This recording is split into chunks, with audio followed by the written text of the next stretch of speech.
وأطلس ملء العين يحمل زوره، وأضلاعه من جانبيه شوى نهد، له ذنب مثل الرشاء يجره، ومتن كمتن القوس أعوج منأد، طواه الطوى حتى استمر مريره، فما فيه إلا العظم والروح والجلد، يقضقض عصلا في أسرتها الردى، كقضقضة المقرور أرعده البرد، سمالي وبي من شدة الجوع ما به، ببيداء لم تحسس بها عيشة الرغد، كلانا بها ذئب يحدث نفسه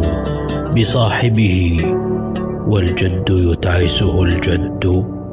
عوى ثم أقعى، وارتجزت فهجته، فأقبل مثل البرق يتبعه الرعد، فأوجرته خرقاء تحسب ريشها على كوكب ينقض والليل مسود، فما ازداد إلا جرأة وصرامة، وأيقنت أن الأمر منه هو الجد، فأتبعتها أخرى فأضللت نصلها، بحيث يكون اللب والرعب والحقد، فخر وقد أوردته منهل الردى على ظمأ لو أنه عذب الورد، وقمت فجمعت الحصى واشتويته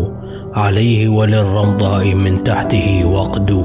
ونلت خسيسا منه ثم تركته، وأقلعت عنه وهو منعفر فرد.